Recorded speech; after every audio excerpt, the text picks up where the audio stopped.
Well, thank you very much, Kieran, and good evening, everybody. Thank you for coming. I'm a structural engineer. I spent most of my career designing buildings, and then I retired and found an opportunity looking at things going wrong. I'm going to talk a bit about what we do as an organisation, a structural safety organisation. I'm going to talk a bit about the Grenfell fire, but not a great deal because of the legal requirements. And I'm going to talk about what's happening in relation to other government, UK government inquiries, and what will happen to regulations, not just in the UK, but internationally. So we're a group, a non-profit making group. We are sponsored by IStructE, ICE, and the Health and Safety Executive. They provide the funds for us. We've been going for over 40 years as SCOSS. And when it was founded, it was looking at the only information it could get, which was information from inquiries, information from publications, and it was obviously quite a slow process gathering this together. But they reported to the presidents of the institution about whether or not there was a risk to safety from structural failures that included buildings and bridges. The committee which we have is entirely voluntary, more about them later. And in 2005, they decided that there was more to information to be found, and this was all in the minds of engineers who had seen something but hadn't necessarily reported it. So we collect confidential data, we provide comments on that, and we publish newsletters. Now, how many people here get the Cross newsletter? Good for you. I hope when you leave, every one of you is going to subscribe to it. Just go to Google, look up structural safety, and we're usually number 2 on the list. And all you've got to do is log in, and your name will go into a database, you'll get an email confirmation, and then you will get our newsletters and our alerts. The last alert was published a week ago, the last newsletter about 2 weeks ago, so you can catch up on those. And we are always looking for more reports. So that's another thing I was mentioning to Kieran. We don't get much in the way of reports from Ireland. So now is the time for that to change.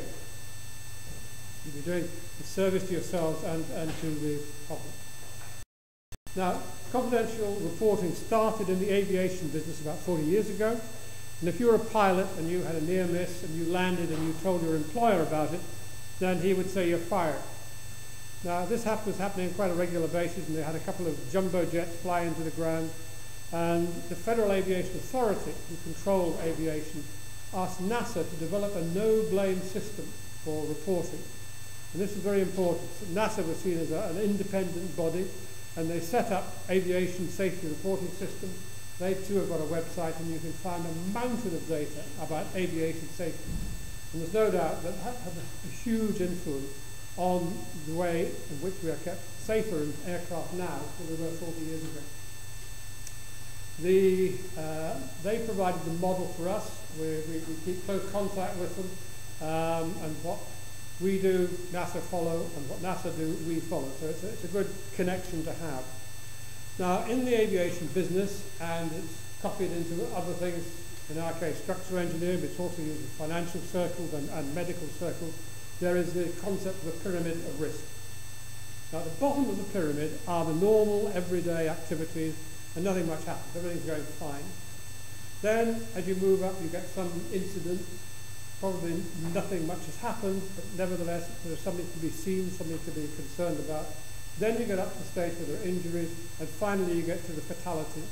Now, we don't, as Cross or SCOSS, deal with the fatalities. SCOSS will deal with them later when the reports come out from inquiries and so forth. But obviously, people in fatal accidents and fatal cases go to the police or to other regulatory authorities.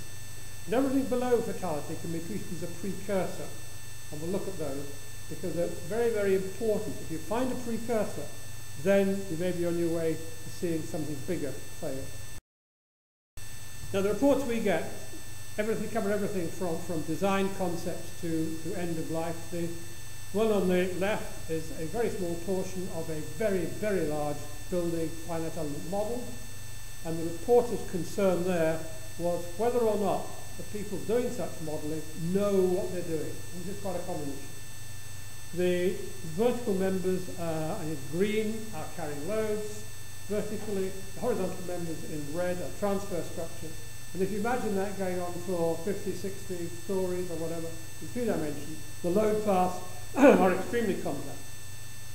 And do the modelers actually know what they're doing? It all looks great. The one in the middle is of a tower crane, and this was a luffing jib tower crane. It was standing up with its luff vertical, but it toppled over backwards. The 50-ton counterweights on the crane fell through 6 floors of a building without hitting anything, which was very, very fortunate indeed. And the reason was a failure at foundation level.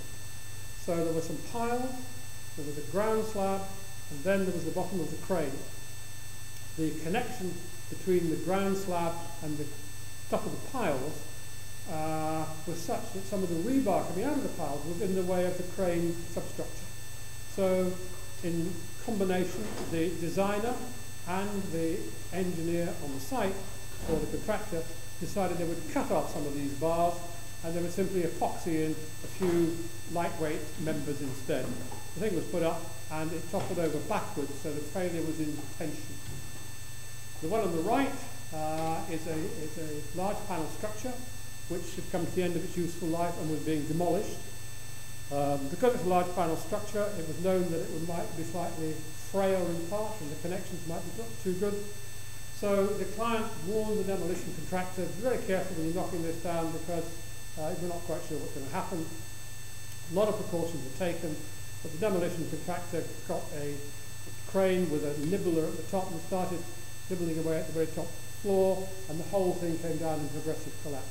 So those are 3 of the 800 or so real reports that we have. Now here's the process that we use. The report comes in and it only goes to me and one other person in our organisation. And we need a name and an address because we want to make sure that the information we've got can be checked and verified.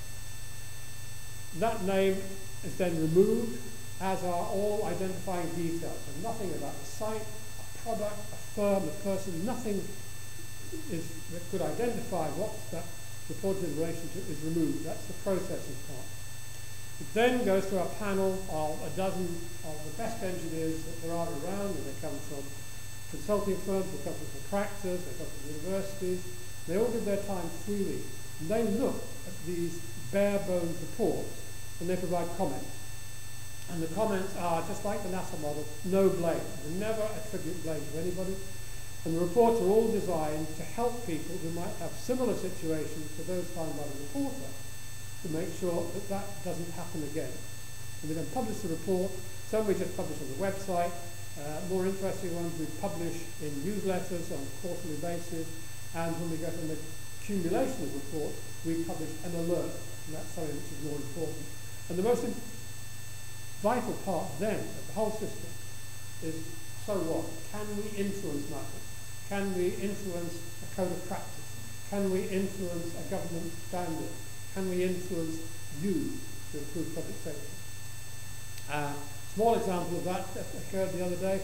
We've had about, 15 reports about balcony problems. So these are cantilevers which have failed in one way or another, maybe steel, maybe concrete, maybe timber.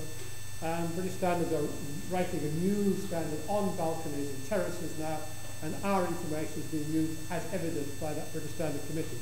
So if it influences the British Standard, then we will have completed that virtuous circle. We analyse what comes in, and it's subjective because it's very difficult to pinpoint a single cause for any event. But about a third of the total are design issues. That's something which happens pre-construction. A bit over a third happen on site. And then a smaller proportion happens during the normal lifespan of a building or a bridge. But we don't think this is really representative of the industry. It's representative of what we get. But very few engineers, of course, spend their lives looking at buildings after they've been completed. If those were reported, we think that proportion would be bigger. So here are the most frequently reported concerns, and I'm sure none of them come as any surprise, but the fact that they come at all is a problem for structural engineers. because we shouldn't have inadequate design or inadequate detailing. Inadequate site supervision is often because clients nowadays won't pay for it. Lack of competency on site is a very big issue. It's usually lack of competency through ignorance, through no direct fault. People doing the wrong job, in the wrong place at the wrong time. Poor communications, contractors not talking to subcontractors. A big one, unapproved change. Where somebody on the site decides, oh, we'll put a better product in there, often on the basis of cost engineering, or value engineering, which has got nothing to do with either value or engineering, I would suggest. And so on, devolved responsibilities, bad maintenance, and then severe weather plays a part. So here's a category where we've had a lot of reports. So these are anchors and fixings.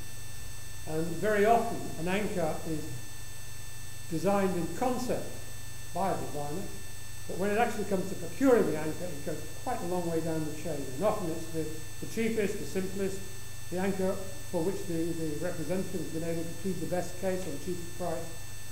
And to show you a few examples, the one on the top left, that single bolt, that came off a roof of a shopping centre holding a series of Medsec type beams up. There was then a progressive collapse. That bolt came out, the ripple effect brought the whole roof down on a mile at night, and there was nobody walking through. During the day, full of pedestrians, mums and kids, so on. So that was luck, and that was something that always I noticed in to do with failures is that the difference between a fatality and a near miss is often just luck and timing. And there's another one on the bottom side which shows a cinema ceiling. Now that cinema ceiling is held up to an in-situ concrete waffle slab by rods. The tie rods failed. The cinema ceiling was heavy acoustic plasterwork for obvious reasons in a cinema. It came down again at night and there was nobody there. But imagine 50, 70 mil plaster coming down on a lot of pedestrian, a lot of viewers. And we've had a number of cases of those. Then other ones are to do with bolts not put in properly.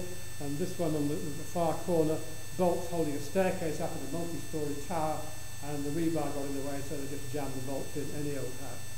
So you think, right, well, those are relatively minor, not much happening there. But then you'd see some real failures. And Welcome Tunnel is a tunnel in the UK. It goes from London to Brighton. Trains go through it at 100 miles an hour. And part of a steel subframe, which was collecting water to prevent it damaging the electrics, was bolted with epoxy bolts to the brickwork lining. These bolts have been falling off for years, and track maintenance people have been wandering along and seeing a bolt and giving it a kick and saying, I wonder where that came from, and falling out of the roof. So it doesn't show very clearly here, but that whole roof is sagging, and the train driver noticed that his cab just missed it. Then there was the Boston Big Dig problem in America, and they had a number of concrete ceiling panels which were held up in tension using epoxy resin fixing into the concrete tunnel lining. That fell down, there were fatalities, and it became known as the $1 billion claim, which was caused by the $1 fault failure. And then very similarly, and later on, there was a tunnel in Japan where a whole series of roof panels came down and progressive collapse. There was a fire, a large number of fatalities, and the epoxy fixings had not been used properly, they had not been installed properly, and they had not been inspected since the tunnel was built. So Japan now says it wants a reporting system to do with finding any defects that there are in its infrastructure and having a national centre for reporting them too. So here's the outcome, some outcome from anchors and fixings, that we issued an alert on this. The Construction Fixings Association, which guides everybody on fixings, issued their guidance. The British Standard was changed, and much more recently, the Bridge Owners Forum, which manages the safety of all bridges in the UK, they issued safety critical fixing guidance, and all of those documents show that the circle being completed. They all use the cost report as a basis for change. Here's another one. The stage there is for a small outdoor event at a fairly small town. And the formal structure is that there is beam across the top. There's some quite heavy elements at the top. There are big speakers, there are lights, there's the roof. The only thing that's holding it up are the four corner posts. So the reporter in that case was worried about stability. What's holding this thing up in case it should have a lateral load applied to it? Then more or less at the same time, we had another reporter who was a local authority inspector, and he was looking at a much bigger stage on a site, and there were strops coming down from the top corners down to the ground, and these strops are connected to large tanks of water. And his concern was, well, what if these tanks of water are penetrated, the water leaks away, and you lose the cartilage effect and stability effect. And then there was this in Indiana. And a few seconds after that photograph, 6 people were killed. And you can see the similarities. You see the mass at the top. There is windage, there is weight. For those of you into earthquake engineering, it's an inverted pyramid structure, or an inverted pendulum structure. All the mass is at the top. So anything that happens to the top results in instability. The strops which came down, in this case, went to concrete weights, and the concrete weight simply slid along the grass as quite a small gust of wind hit the stand. And you can see it's quite low windage because there are ordinary tents in the background which are quite unaffected. Now, we wouldn't have expected somebody in Indiana to be looking at cross reports like that. But it shows that if you can spot the precedent and you can think into the future, then you could say, well, might those precedents affect what I'm working on? Here's another one. This is a steel structure which would be put up in London, egg structure, and on the ground floor there was going to be an auditorium because it was a religious building and there were going to be 1,000 people there. Well, it was finished, that was it, topped out, and 2 weeks after that photograph, just as 40 guys left the site, it all came down. Now that was with the British Health and Safety Executive for a number of years, deciding whether they would prosecute anybody. In the end they didn't, and they passed it on to us to pick the bones out of it, and we issued an alert, and a lot of it was to do with fabrication issues and fabrication details. But that was certainly a near miss for the 40 people who were on site, and possibly a near miss to a much, much larger number of people who might have been in the congregation when that building was complete. Then there's the case of the Edinburgh Schools, and Kieran was mentioning there's a certain parallel here. Google Maps is a great way, if you've got a failure, of looking at what something might have been like, because the pictures on it are good, but of course they've happened pre-default. So in this case, you can see a gable wall of a primary school, and just beside it is a path, and in school hours that path would be full of kids, parents. And one morning, 9 tons of masonry just sucked off. The problem was identified in a further 70 schools, huge issues, huge financial issues, technical issues, and mainly workmanship, not entirely. There's a very wide-ranging inquiry.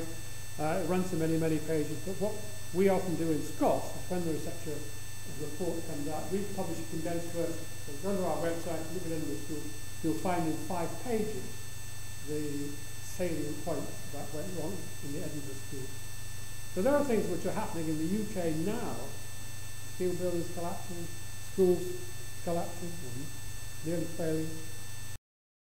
So what are the benefits of participating in CROPS? It's obviously works as a system. It's confidential, it's independent, which is very important. It's free, it's international, and as I say, we don't judge anybody. Now, reporting CROPS will help you because information on the website that you read from others will help your career and may prevent you getting involved in an event. And there's absolutely nothing worse than being involved in some kind of incident in which there's a fatality. It will blight your career. It causes businesses to fail. It is absolutely dreadful. You must avoid it at all costs. So reporting will help you, it will help your firms, it will help operatives on site, And of course, ultimately, and most importantly of all, it may help protect the public. So let's now move on to tower block tragedy. Again, in London, and it's quite shocking that in the UK's capital city, there should be major failures in this day and age, but there are. In 1968, Ronan Point was a seminal event when a lady lit a gas stove up near the top. There was a leak, a minor explosion, relatively minor. It blew out a panel, and the whole lot of that building came tumbling down. All 3 felt walls, 3 felt walls. Then there was Grenfell Tower, of which, of course, an awful lot is being published. And for those who want to follow the day-to-day proceedings, BBC do a very good blog, and you can pick up what happened every day. Now, the key issues and similarities are that Ronan Point, it was a structure with no inherent robustness. When it was designed, the need to properly connect elements together to provide protection against progressive collapse was not realised. Now, afterwards, that had a worldwide influence on robustness, changed everything all around the world, and there are now quite a few LPS buildings, large final structure buildings, in existence, various places, and they are all undergoing renewed scrutiny. Are they robust enough? Is there anything from Grenfell that can be learned which would affect them? Big issue. Many thousands of people are in such buildings, and they are questioning, are they safe at the moment? Is it right that they should be there? And then Grenfell Tower. Most of what you've seen relates to the cladding, and we'll look at that in a minute, but it turns out there were multiple fire risk problems there. So it wasn't just the cladding, there were lots of other things. There was a great divide of responsibilities. People didn't know what was being done by others. The societal implications are as big as the engineering implications. It's a fact that society should not accept buildings in which people die in large numbers. It's just appalling. So fire safety around the world has changed, building regulations around the world have changed, and the attitude to risk from all of us has changed. And each one of those, there was design issues, construction issues, the management in use, and of course the ownership. There's all problems, all involved. So the government set up the independent public inquiry, and that's the one which is ongoing at the moment, and that's the one we can't talk very much about because of legal constraints. One of the members of our committee is in fact one of the lead fire experts there. They also set up an independent review by Dame Judith Hackett, and that's what we're going to be talking about most because that's in the public domain. So let's look at precursors for fire. This was Lakanal House in 2009, and there was a fire in which 6 people were killed, and the fire spread because of flammable cladding on the outside, plastic windows mainly. And the fire brigade advice to people in those flats was to stay put, because the fire brigade's conception of fire in a multi-story building is that there are fire compartments, usually concrete boxes with walls and doors and facades, and if you stay in there, the fire brigade will get to the fire, put it out, and you don't have hundreds of people all trying to escape down 1 or 2 staircases at the same time. So that was the philosophy.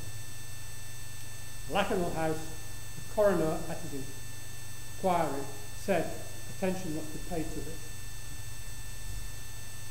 The precursor. Then there was one in Melbourne, and there was another one a bit later on in Dubai. And these were cladding fires which consumed the sides of buildings. But they were modern buildings, and there were no fatalities. Now here is a section through the actual Grenfell wall. You see the existing concrete structure.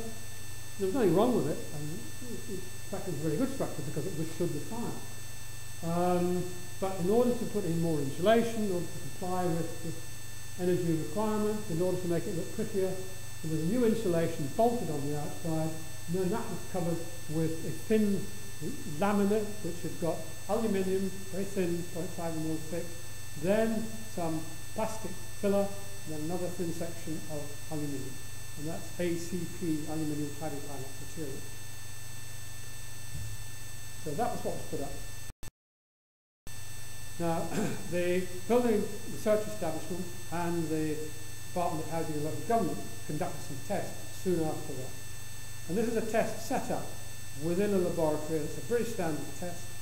And down in the bottom corner, you can see what looks like a black grid. That is, in fact, a pile of timber with a known calorific value. So you set fire to that. The hole it's in represents a window, and above it is cladding. And that's exactly the cladding that was used on Grenfell. So it was the rigid PIR foam insulation boarding, and it's a 4mm ACM on the outside. Now that fire was stopped after only 395 seconds because the fire was shooting out of the roof of the laboratory. It put out a liquid nitrogen, and you can see that the timber at the bottom is only just blackened. It had hardly caught fire. So that is a complete failure to the British standard. Now here's one.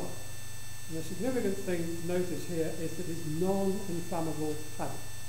So the insulation was made of stone wool, and the boarding, cladding on the very outside, still had the same aluminium, but the filler was a fire retardant plastic, slightly more expensive than the one which can burn. But you will see that the timber at the bottom has been completely consumed. So the fire has taken place. There is some damage going up, but that's after 1 hour. And the fire did not penetrate through the insulation, is completely unaffected. So it's quite possible to have cladding which looks the same, with the same insulation, but has completely different fire properties. Now last year there was another fire, and this one was in Liverpool at a car park, and a newish arena in Liverpool, and they were having a horse show, 1st of January horse show, and being in Liverpool, it's a big event, not only horses, with motorbike riders, with rock bands, everything happened. So the car park was full of people, and it was a 7-storey car park, made of concrete again, and either side, very close to the building. That one was only 5 metres from the car park, and that one a bit more, and then this was a hotel, is a hotel. So fire broke out on the 3rd floor when a vehicle spontaneously caught fire. The fire brigade got there quite quickly, but the fire had by that time spread, and in all 1,200 cars were destroyed in that place. And it was akin to a petrochemical fire. Think of the fuel in that number of cars, and the fact that modern cars are 30% made of plastic, which is flammable. So a huge fire load there. And the fire brigade did a superb job of saving the adjacent building. And the only way they could do that was because this building was beside a dock, a rocking dock. So they procured 3 huge pumps, and only by sucking vast quantities of water out were they able to contain the fire to that building and save the apartment blocks, the hotel, and possibly even the arena itself. So how many car parks are there which have got a dock beside them which you can tap into with your gigantic pump? And the answer is very few. And a very interesting statistic that came out of inquiry into it was that a Tesla fire battery, with a fire, it will burn for 8 hours. Once it's out, you get 3,000 gallons of water. So I'm thinking the future of a car with 1,500 Tesla parts in it. So that is another fire which is a precedent. There's a typical floor plan from the Liverpool car park, and very significantly it has got 4 escape stairs. That was a near miss for people there. Cars were abandoned on the ramp, people fled, but they were able to get through those fire escapes. That's what the inside of it looked like afterwards. And you'll see that the in situ concrete structure is badly spoiled, but it's still there. Much the same as Grenfell. Major fire, in situ concrete. Far bigger fire load than could have been expected. And according to planning regulations and building regulations, this car park only needed 15 minutes fire resistance, but it was open and it was not regarded as being fire risk. What did happen though was that some of the floor panels, which were 90mm thick, exploded. And the reason for this is that the very high density concrete and the trapped moisture in it obviously expanded and explosively failed. But the building didn't fail at the time, but that's now 10 months ago. It's about to be demolished, but things are still failing within it because of the long-term effect of the fire on the relatively thin parts of the concrete, not on the main frame, but on the floors. And this photograph shows a fire door. And on this side, inside, you can see the lobby, there's a bit of smoke, but not much else. The fire door is heavily charred on the side facing into the car park itself, but that fire door performed superbly. The reports about the fire doors at Grenfell are completely different, but it shows again if you choose the right material, you can get fire resistance. Now, as part of the investigation, we managed to get hold of a collision-resistant drone, collision-tolerant drone. And this is a wonderful device. It's made in Switzerland. It comes in a carbon fibre cage, and there's a certain amount of limited capacity in there for dodging objects. But if it hits one, it just bounces off it. So if it flew through here and bumped into you, it would just bounce away and find its own way to find something else. Insurance companies put drones in there because it's far too dangerous to get into. And at least 2 normal drones have been lost. But our Elios drone went around, took loads of photographs, which we can't show you for insurance requirements. So, what did Dame Judith Hackett do? So her remit was to review the building regulations and fire safety. So it's looking at anything related to those. And we were after some evidence because of our reporting system. We had got a lot of hard evidence from people about defects within the system. And that's what she was looking at. And we said that buildings should be intrinsically safe, both to design, safe to build, and safe to live in. Lots of other people, of course, had similar ideas, similar views, but our stuff was hard and fast. So these were her conclusions.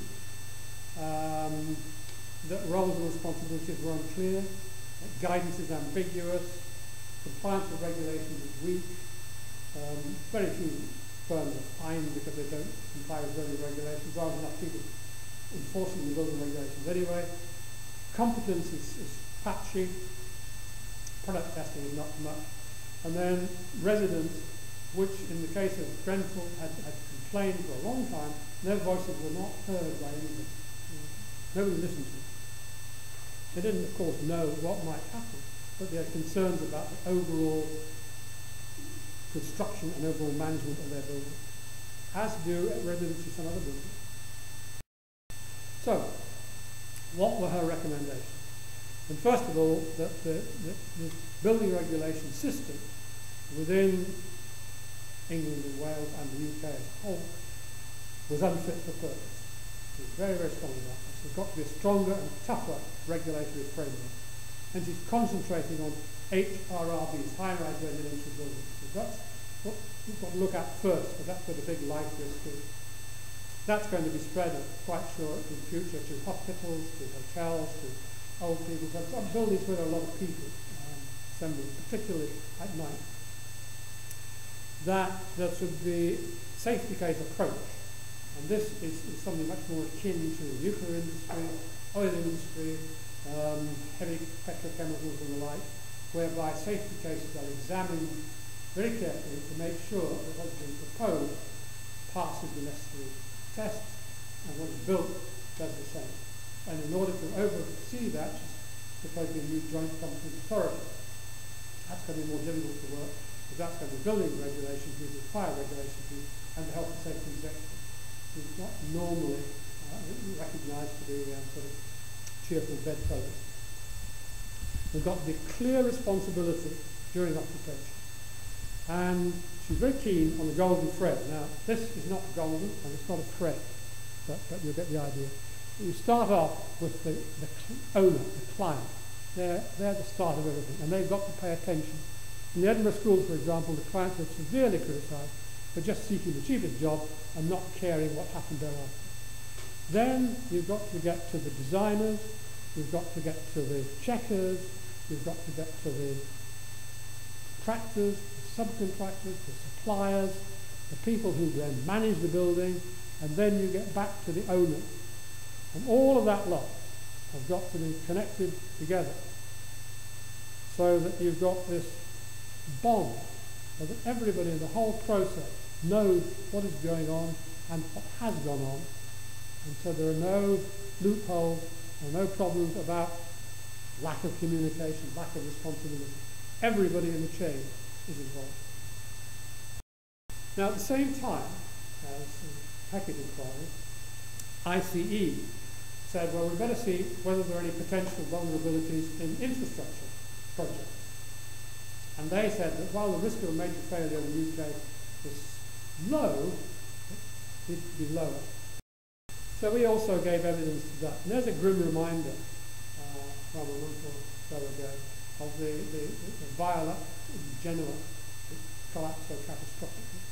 Now, that kind of thing obviously catches the attention of the Highways Agency, the highways agencies everywhere, who look and see whether or not there are similar types of structures. There aren't. It's a very rare concept, fortunately. But again, it can happen.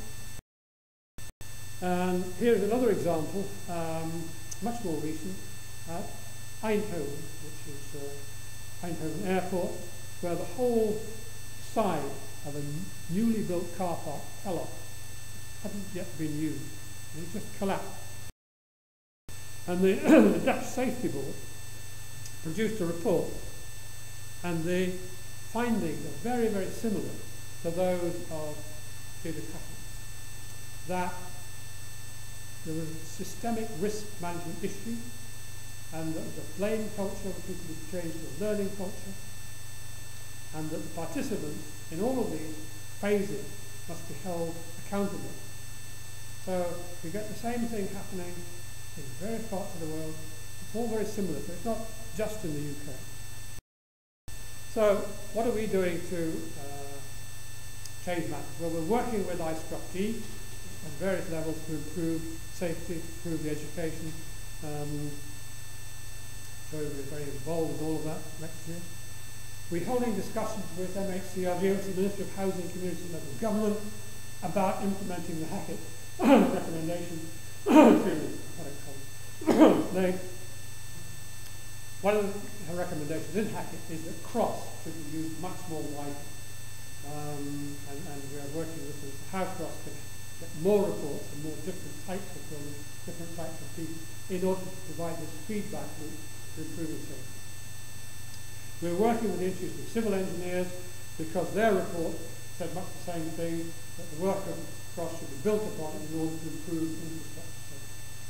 And we are holding discussions with the Institute of Fire Engineers about whether or not it's appropriate for fire issues to be confidentially reported on. So, since Grenfell, for the worst of reasons, we have become very, very much busy.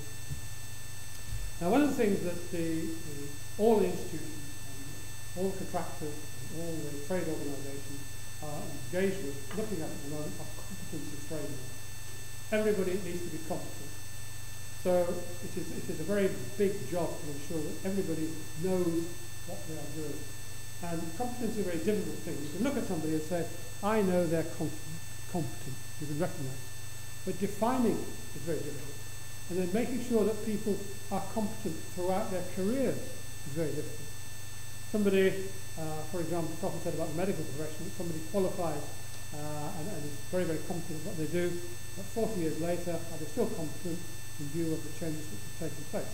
But I won't just blame the medical profession, it's general in professional life. So there have got to be more emphasis about competency, and part of that competency is going to be looking at fire safety as well as general safety. So here are the likely consequences. That there will be changes to the building regulations. There is talk of a parliamentary bill coming through but the timing is all up in the air because of, guess what, Brexit. There'll be more rigorous processes, including safety cases, so those of you who are designing buildings may well be asked to produce safety cases in the future, which is, for those not involved in the nuclear or heavy petrochemical industry, will be a new challenge. Got to be better competency. The golden thread should be considered all the time. That there will be much, much stronger penalties for non-compliance. You know, the penalties will really hurt those who don't comply with the new regulations. There's got to be more safety reporting, and very importantly, there's got to be digital records of everything. Every change, every step in the process has got to be recorded, and it's got to be held somewhere. Now, just how we will look at those in 50 years' time, of course, nobody knows. But nevertheless, that's the, that's the intention, and of course, that's a boon for the proponents of BIM. So, as far as structural engineers are concerned, we have got slight focusing in on that, greater awareness of fire, because at Grenfell, were there any fire engineers involved? Were there any structural engineers involved? Are structural engineers involved anyway if the building is reclad? Should be. More competency and more engagement of designers with site processes. How that will come about, nobody quite knows. But we've got to get rid of the era where the designer doesn't know that what he or she has designed is what's actually being built. So, here are just some general thoughts that come to a conclusion about safety. That there are risks, as Donald Rumsfeld, American politician, said some years ago, defense secretary at the time, that there are known knowns, there are known unknowns, and there are unknown unknowns. It's unknown unknowns that are the biggest problem. How do you know what might happen? The answer is you do horizon scanning, you look at things, you say, is there something here which is not quite right and which could escalate in future? So consider the risks that you know about, and then use your imagination and look at the risks which might exist. Look at unexpected consequences. We quite often see those, where something, for example, like tower crane that failed, a minor failure of some tie bars at the base of the crane resulted in 50 tons of concrete counterweight going through 6 floors of the building. That's an unexpected consequence. When things change, take great care, whether it's a new material, a new form of construction, or an emerging technology. When I was a very young engineer, I did something I was very proud of in a new building for a big insurance company. So the chairman of the insurance company came round, and I was very proud of saying, well, see sir, we did this, we did that, and it's the first time this has been done. So he looked at me over his spectacles and said, I would prefer to be second. Aging infrastructure, all of it, everywhere. Look at new methods of evaluation. Look at surveying with drones. Look at using electronic methods to monitor structures. And looking at new methods of repair. All absolutely valid. And then, release safety critical information. Lots of time, when there is some form of failure, and there's a legal inquiry, it may go to court, although most examples are settled out of court. But always, the lawyers insist that everybody signs a non-disclosure agreement. This means that people can't talk about it forever. And the filing cabinets of insurers and lawyers are full of cases which would help others, but we can't talk about them. But if you can, you've got some safety critical information, tell people, tell us, we'll tell everybody else, but make sure it's possible it gets into the public domain. Now, various organisations in other countries have been asking what we do. So, 2 weeks ago, Faith Wainwright, president of SCOSS, launched SCOSS. It's doing the same thing that we do, but for Australia. We have got an embryo scheme in Southern Africa. We have got a scheme in Germany where the organisation of Proof Engineers, which are very interesting top organisation of engineers, they are talking about starting one next year. But the big one is that we are very near the implementation of SCOSS in the US. And that's being sponsored by the American Society of Civil Engineers, and then actually called NIST, National Institute of Standards and Technology. And all of those will feed all of their de-identified reports into a hub. So that anybody from anywhere in the world will be able to say, what has Cross International got to say about either building, about planning, about bridges, whatever it is. And we will be able to compare across the world, and hopefully more companies will join, a system of making sure that the lives of people affected by buildings are better. And this will particularly affect those in the developing world. Places like Africa, like India, where they're planning mega cities. Those people need to know what has gone wrong elsewhere to prevent the same thing happening again. And finally, we'll turn to John Smeaton, who was the first man to call himself a civil engineer. Up until his time, everybody had been a military engineer. But he said, we're going to have civil engineers, and he set up a society of civil engineers. And one of his great jobs was the Eddystone Lighthouse, which is in the background. And here's what he said back in 1780 or so, that you can put together the stone and the wood and all that kind of stuff, but the greatest work is to keep right the human element. And that's what this still faced with. All these problems that he's talking about, they all have human bases at their core. So that's it. Thank you very much. I'm stunned in silence. Just in relation to the UK and here, like, is there my understanding is that there's a difference in how the building regs work. Like here, like the self-certification that was changed in 2014. But in the UK, it's more an amalgam of council and designers. Is that? Well, in England and Wales, it is a traditional system where the design is passed for local authority for approval. But one can't rely on that for a check. You know, that's the last step, as it were. Local authority may well say that design looks okay, but they will not have checked everything, particularly in recent years because there have been cuts and they don't have the staff to do it. In Scotland, they have a thing called SCOSS, which is a self-certification registration, and they have peer reviews by other consultants in order to get an SCR certificate. So that's slightly different. In Germany, the proof engineers have got a system whereby they absolutely control it. Every design goes to a proof engineer. The proof engineers have got green ink pens, and they will sign the calculations, and then more importantly, they will sign the drawing. And unless the proof engineer's green pen signature is on a drawing, the contractor won't touch it. It's against the law, it's against the culture. So that's one extreme. Another way it's done is in Singapore. A very, very highly regulated system because it's a relatively small city-state. And they have got very intensive rules for who can design what. Comes back to competency again. To a firm of a certain size, you can design projects of a certain size and build them and supervise them. So around the world there are different requirements, and I would hesitate to say one is better than another. But where there are penalties, I think that the threat of a penalty, which comes in America in a big way, you know, if you seal drawing in America, you are responsible for it. And if anything happens, then the authorities will come down and you might fun of it. So penalties seem to be quite a good incentive.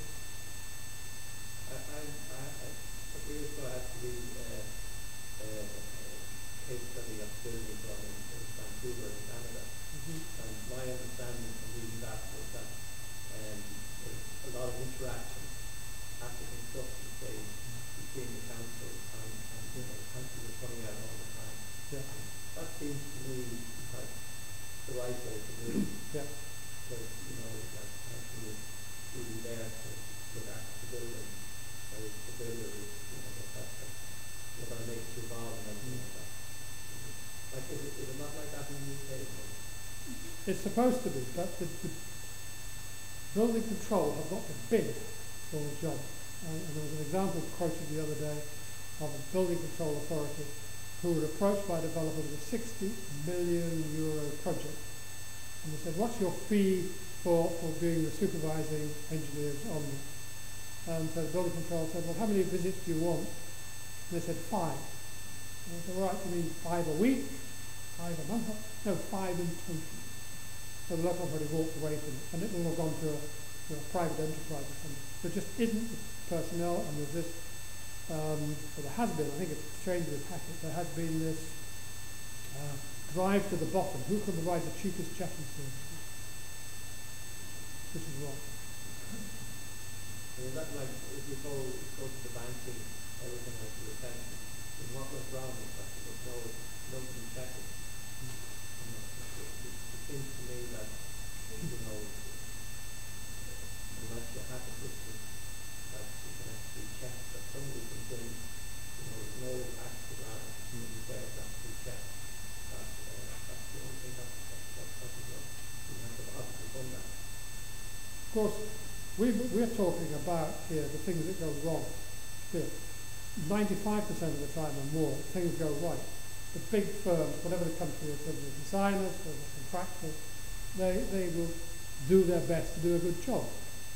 But the ones that go really wrong are people either incompetent to do the job or people trying to dodge their way through the system and disobey the rules.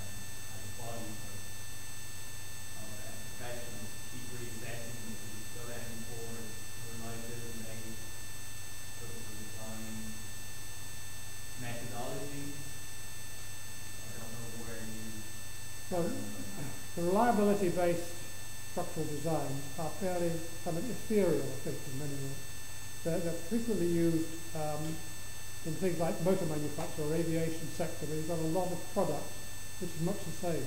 In construction, almost every product, of course, is unique.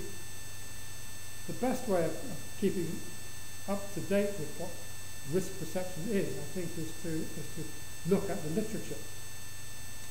For example, a very good article in an issue of the Structural Engineers Journal 3 or 4 months ago about the risk and how much risk you get from eating a banana compared with how much risk you get from crossing the busy road without paying attention. And statistically, people will put value on risk, like the highway people do this all the time. It's worth so many million euros, it costs so many million every time someone's killed in a road traffic accident. But the public perception of risk is quite different. And if you go to somebody living in a high-rise building and say, well, the risk in this building if something goes wrong is X, that's not what they want to hear. They want to know that living in that building is safe. I also think there's neighbours among the designers as well, in terms of not knowing sometimes the level of risk that they have taken on in the design or not. It's well good saying you don't want to let the public know the level of risk, but there's also kind of an education, I think, as design engineers. Of course, we often don't know the risk that we're taking. We don't actually know, to use an old-fashioned term, what the factor of safety is in a given design. But in general terms, if codes of practice are followed properly, and you don't look for the loopholes to get around them, and regulations are followed properly, then that is a very good baseline from which to design something safely. Bearing in mind always that the regulations are the minimum standard, not the maximum. You look at the building regulations minimum, and if you think there is a risk to be faced, you go further. But who would have thought that a car park would present, the same risk as a full fuel tanker, a whole road tanker full of fuel going on fire. You've got to look at the precedents, you've got to look if you're in sort of any high-risk situation. And now that there's been this huge car park, now there's been the Grenfell fire, I'm sure all designers everywhere will be thinking very carefully about the risk of fire.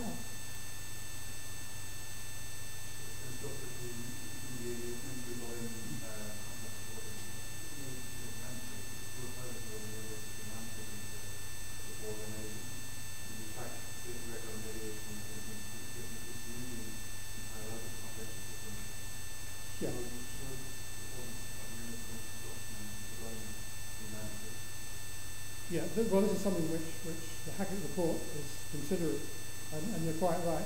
In the aviation sector, the near miss is well defined. It's two aircraft getting within certain physical distances of each other, and that is mandated. But there might be many other things in the aviation sector which are not mandated, and that's the basis of confidential reporting. Now, Judith Hackett is saying that in high-rise residential buildings, there should be mandatory reporting of certain events. Quite how that will work, we don't know. My view is that voluntary reporting is more likely to work because if it's mandatory, people will say, well, if I don't report it and I get caught, I will get a big penalty. If it's confidential, then there's no blame. It's not whistleblowing, it's just sharing information. But that's not how governments may see it.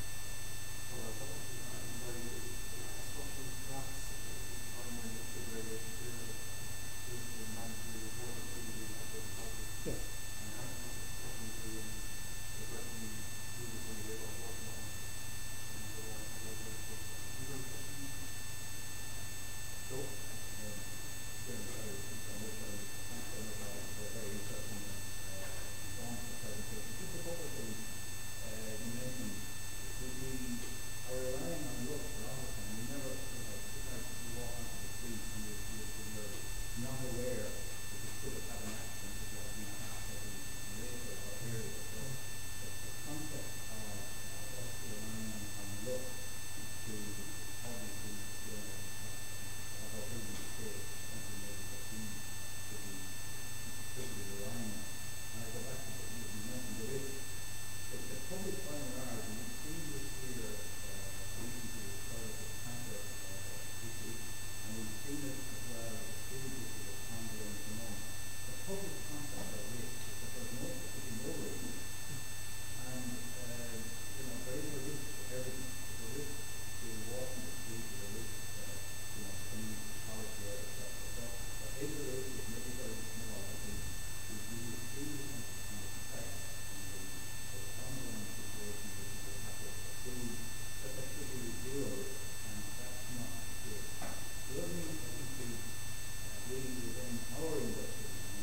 220 miles.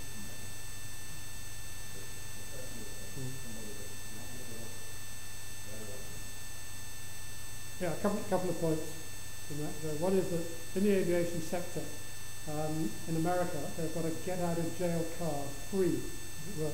If you make a report about something going wrong, this is a voluntary report, there is no criminal involvement of any kind, then you will not be prosecuted either by the state or by an airline or anybody else. So you've got this free card. You can say what you like, which is not the same for example, medical people in the States. You know, they will get sued left, right and centre.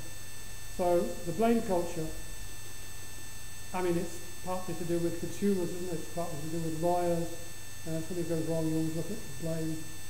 And going back to the risk, everybody accepts the risk of going in a car that there might be involved in an accident. People will not go into their house and accept the fact that the gas stove might blow up. So I don't know how you get around that concept of risk. As far as engineers are concerned, as I say, if we do a competent job and make sure that others around us are competent, and don't perhaps give in to clients who say, you know, I want the cheapest possible job, driving everything down. It's very difficult to say no to the client because they want it all cheaper and you don't think that that's the right solution. But it may well be. But what we've got to do as a profession is keep pushing for higher standards. Whenever there are lessons to be learned, to pay attention to them.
So this is all part of the HACCP review. When Part B of the fire regulations and Part A structure are revised, then the business of number of staircases, as well as the way in which buildings are constructed, will certainly be examined. There will be changes. Whether they will mean 2 stairs in buildings of a certain story, I don't know. But there are some bodies, for example, the Royal Institute of British Architects, who are pushing very hard for that kind of change to be made. But certainly the review of the regulations will be very, very comprehensive, providing the government backs them. Now there's no reason to think the government won't, but it's going to take an act of Parliament to say, yes, this is the review which must take place now. And then the improvements for safety will come out of that. But the detail remains in the future.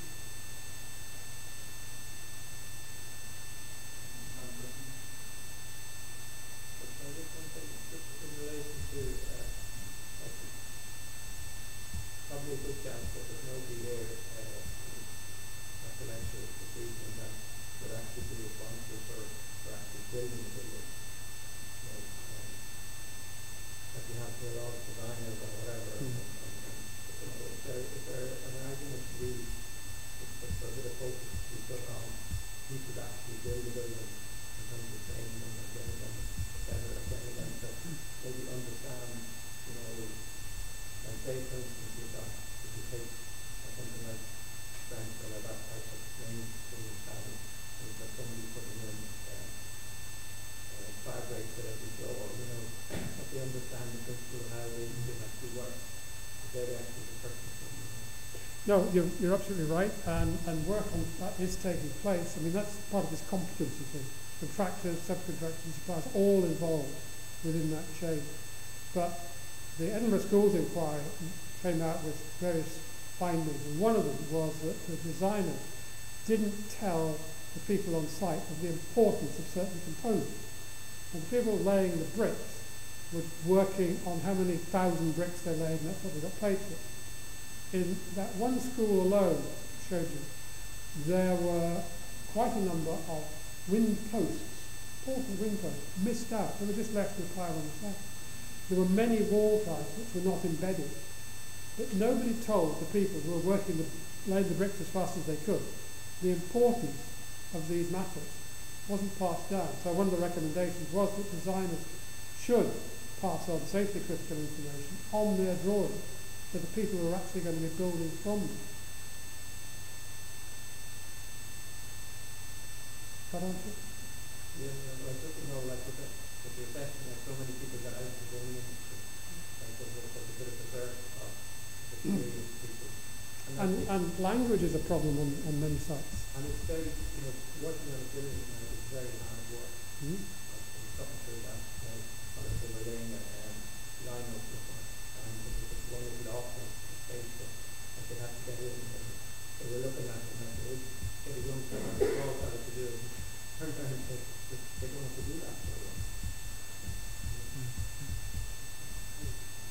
I think there's a need for a card system for certification for different trades. You can't just sort of, I've been out of this for a long time now, so I'm going to go back and need like a blue hat, safe pass card or whatever. But hanging fire doors shouldn't be just left anymore. Should have to certify that we've come that door, should have a card to say that you've been trained to it. And I think it's coming to the time where all fire doors and all frames will all come as in a complete package and be fixed that way. Where, everything will be properly done right. Well, again, it's part of the competency thing, which is being looked at by all sectors, including, I'm sure, the fire door sector. And of course, many good firms, I might say all good contractors, have card systems. They're very keen on safety. They provide induction processes, they train their people, they like to have them supervised. And it's really this training of the supervisors which is the important thing, because the people on the site often change quite quickly. But the supervisors tend to be more core staff within the contract. And they're the ones to train and make sure that they can apply the proper practices. Competency all round is a key.